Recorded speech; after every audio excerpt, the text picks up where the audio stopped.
being stripped away. For over a decade, the conservatorship controlled nearly every aspect of Britney's life, leaving many to wonder if this was truly in her best interest. Supporters of the conservatorship claim it provided stability, while others argued it was a harsh and controlling measure that ignored Britney's basic rights. Fame and mental health, a dangerous mix. The effects of fame on mental health are undeniable, and Britney's story highlights this is a powerful way. The constant pressure to perform, the loss of privacy, and the high-stakes scrutiny are difficult for anyone to endure. Britney's journey reminds us that even celebrities who seem larger than life can struggle under the weight, raises serious questions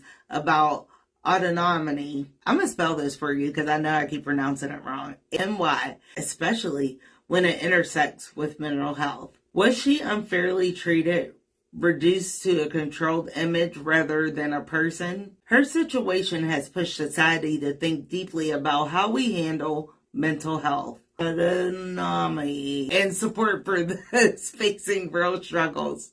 Social media, Britney's voice, or a curated image. In recent years, Britney's social media presence has offered a unique glimpse into her personality and humor. But there's a lingering question. Is social media truly Britney's outlet, or is it controlled and curated by her team? That's a good question. Her posts sometimes feel like glimpses of freedom, and yet other times they seem crafted to maintain that certain image. Britney's fans, lovingly known as the Free Britney movement, have dissected her posts, reading between the lines and analyzing her words for signs of independence or distress. Media, mental health, and the impact of public perception. Britney has faced both ridicule and compassion from the media. Her struggles were sensationalized, and tabloid headlines painted her as a distorted person. This narrative has impacted public perception not only of Britney, but of mental health struggles. We've been part of a culture that sometimes values the drama of a person's breakdown over genuine concern for their well-being. It's a bitter reminder of how mental health is often misrepresented and misunderstood when it comes to the public eye. Britney's bittersweet confessions and what we can learn. As Britney breaks her silence, her story resonates far beyond the celebrity world. Her experience sheds light on the importance of mental health awareness, NY, and compassion. Britney's journey is complex and layered, reminding us that fame doesn't make someone immune to struggles, and sometimes it makes them more vulnerable. So, whose tea is it really? Drop your comments and the thoughts below. Drop your thoughts in the comments below. If you thought it was funny that I can't pronounce autonomy, or I'm not even going to be offended, I won't hold you. Please be sure to like, share, and subscribe for more. And do not forget to tune in for Monday at noon for Accountability Mondays, where we have a great topic lined up. Gypsy Rose Blanchard's story is one that has captivated audiences, and for good reason.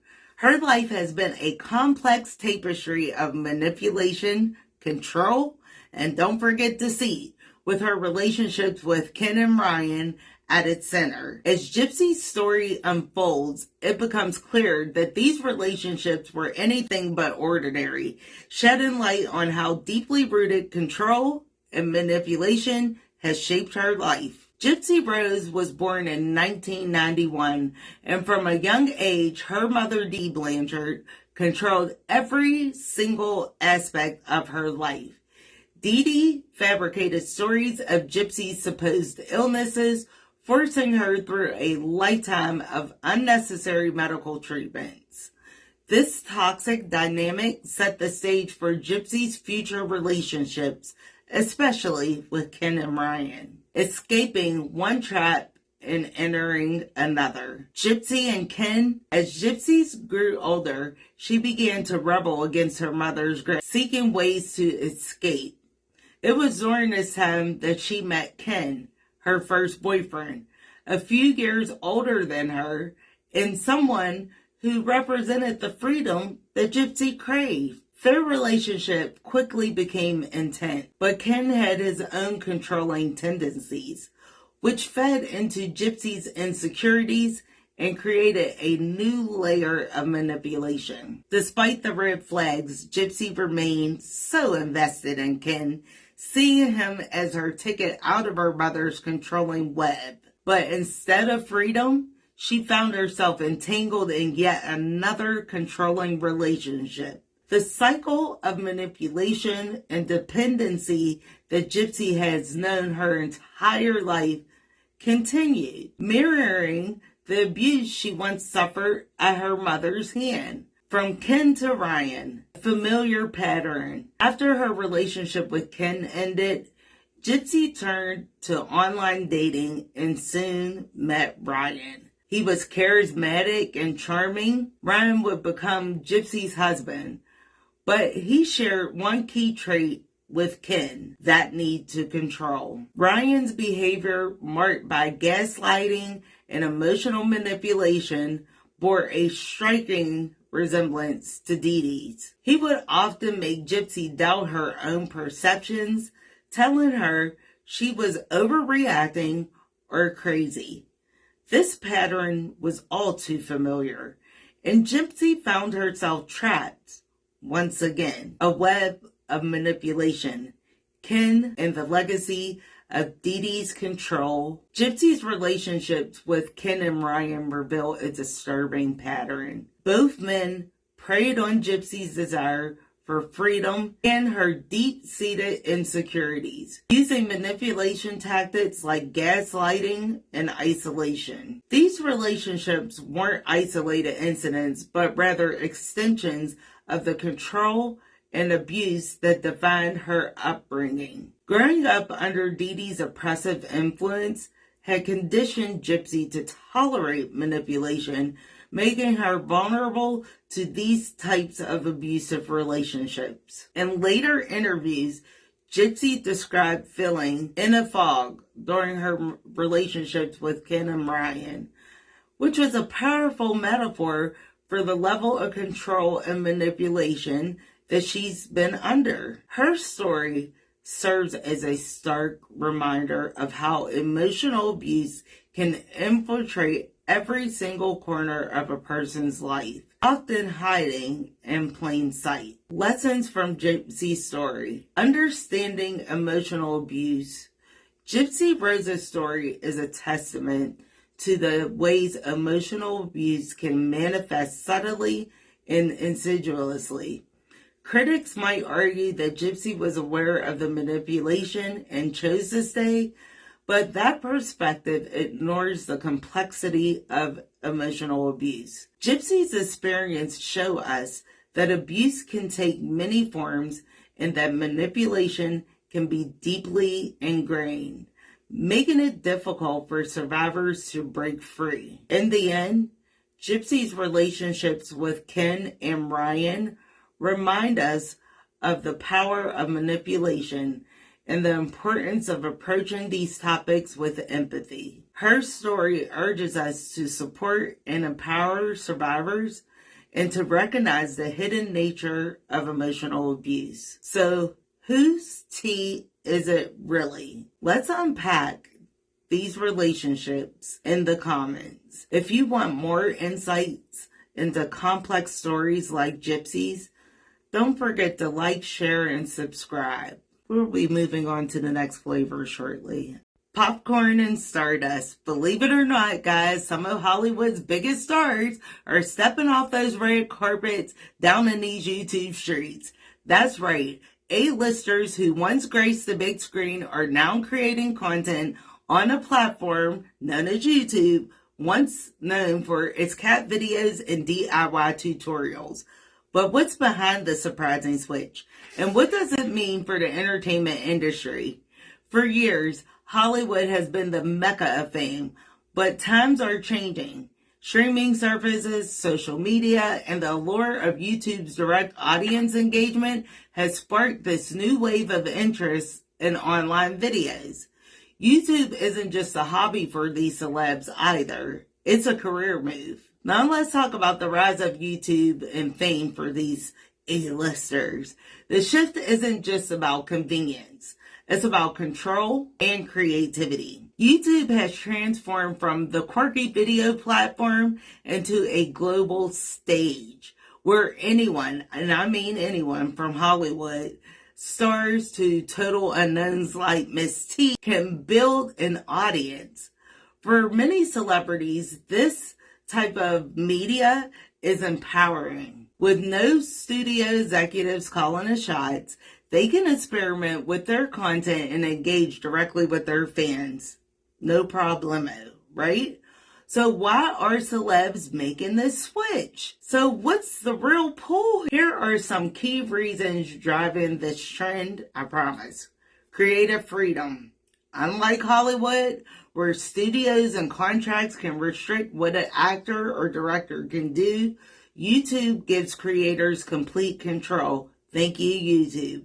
Celebs on YouTube can experiment with new formats, new genres, and topics. Total freedom without the traditional constraints. Audience connection. On YouTube, stars engage directly with their fans. There's no publicist. There's no middleman. They can respond to the comments, build a community, and show a more personal side that Hollywood doesn't always capture. Financial opportunity. This is the key. While Hollywood salaries can be lucrative, they're often tied to box office numbers or ratings. So YouTube offers revenue streams like ad income, sponsorships, and merchandise sales, giving the creator a steady income and financial independence. Brand building. For some celebs, it's a chance to redefine their brand. Platforms like YouTube allow them to step outside of their roles that they're known for and explore new identities. Now meet the celebs that are making waves on YouTube. Let's look at some of the Hollywood names who have made a splash into the YouTube streets.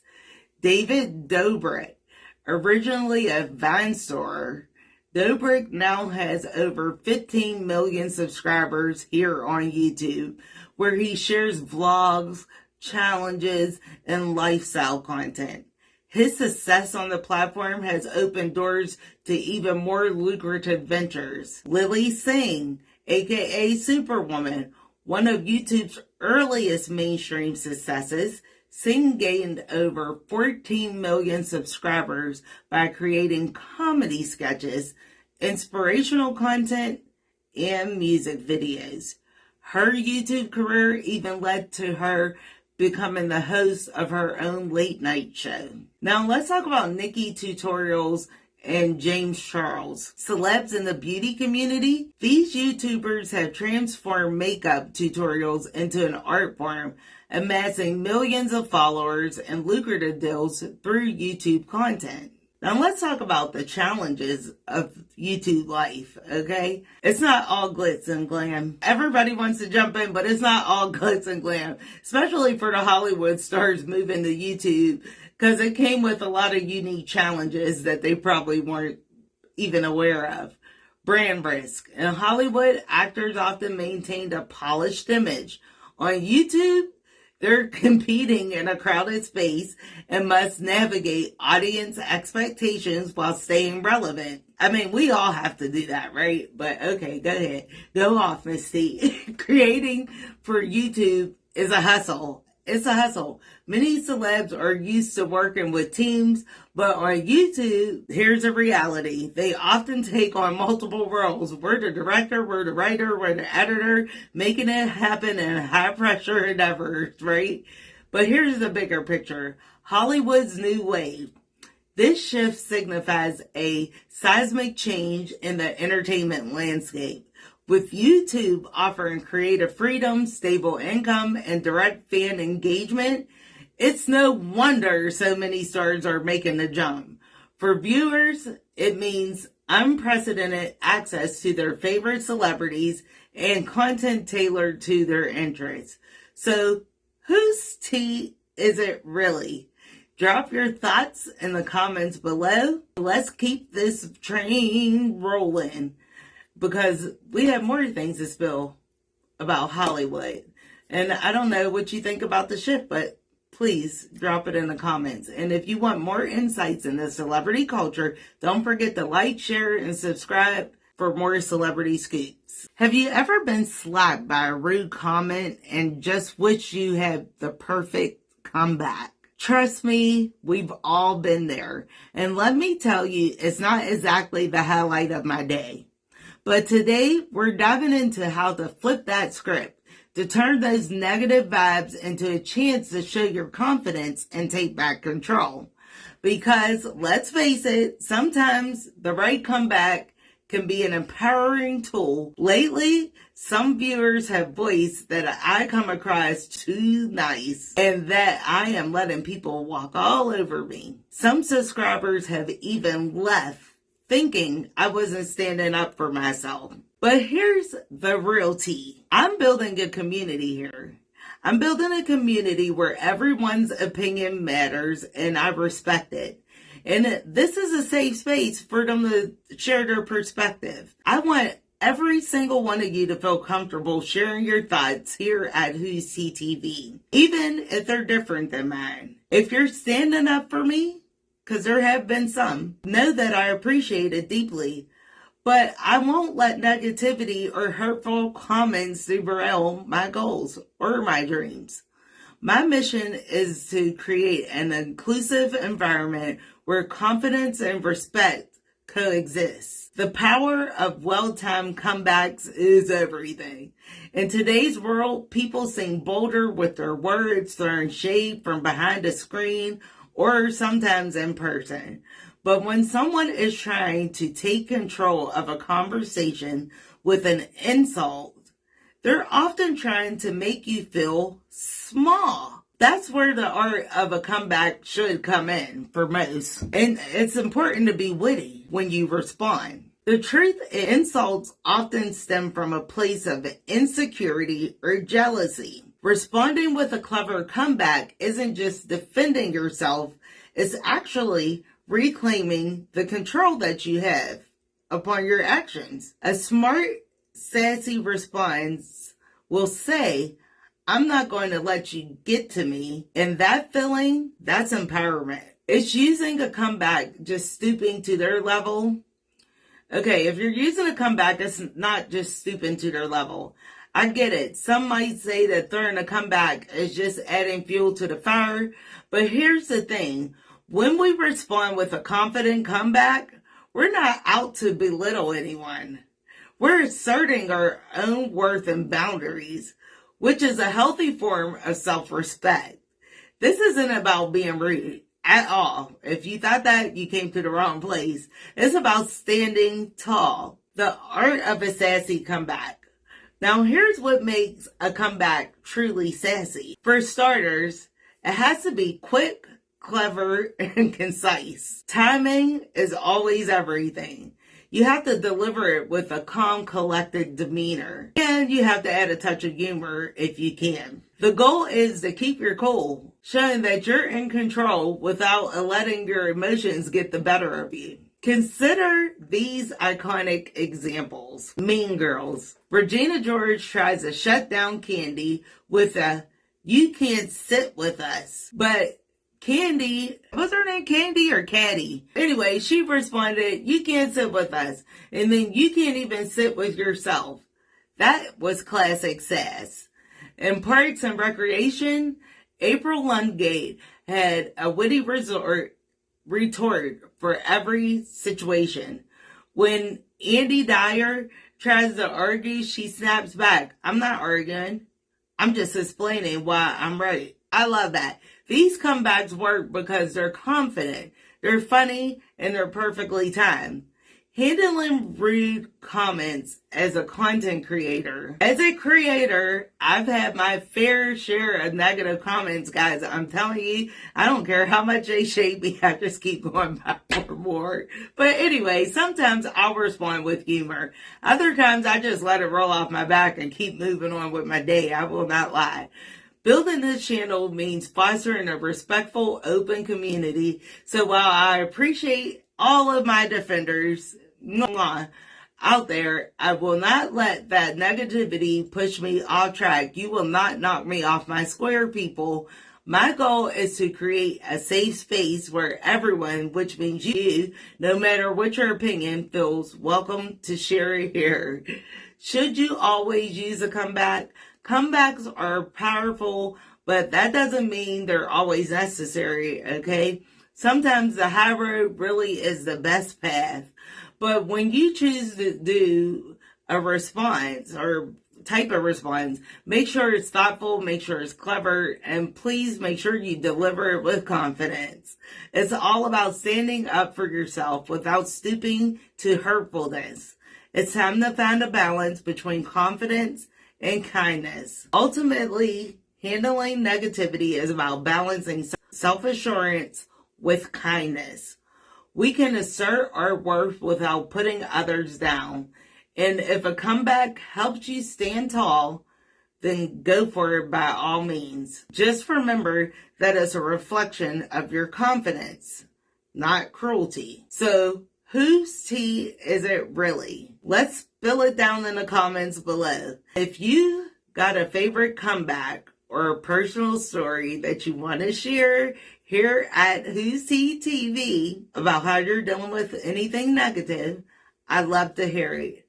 And if you're interested in boosting your self-confidence, please be sure to check out my other videos on personal empowerment.